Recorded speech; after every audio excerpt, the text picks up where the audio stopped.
is the Cozy Fall Gem 2023, a 72-hour game jam with the main theme of fall and the optional theme of less is more. Here's the game plan. You're on a pumpkin farm that's gotten overgrown. So overgrown that you actually have to get rid of your pumpkins in order to be able to tend to them. And what better way to do that than with a pitchfork?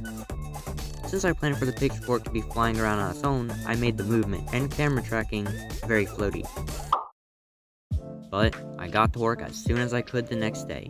First, by adding pumpkins that you can ram into, fling around, and smash.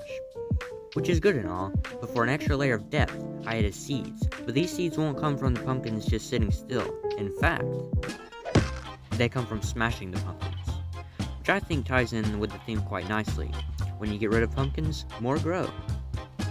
But how do we stop them from growing? A simple solution is froze. But there still isn't really a way for the player to lose. That's why over time, pumpkins will come alive. Good. And once I showed the time you survived, there was now a complete game loop. Now, I'm sure you're just as tired as I am staring at the default white and blue. And I mean, it isn't really even that good of a blue. But with my sister's art, much better. A quick fix for allowing the player to see their HP is of course a health bar at the bottom of the screen. Add a hay bale so there's a limited playing field, and to add another layer of gameplay, killing pumpkins heals you. By now, I've worked on the game for several hours, and I didn't get much sleep either, but there was one last thing to do. I only allowed myself 30 minutes to export the game, but I kept running into error after problem after mistake, again and again.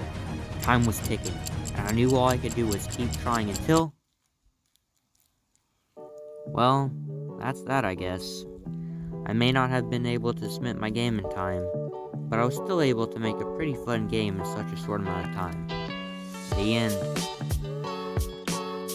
And if you'd like to play the game, I finally got it working, and you can play it in the link in the description below.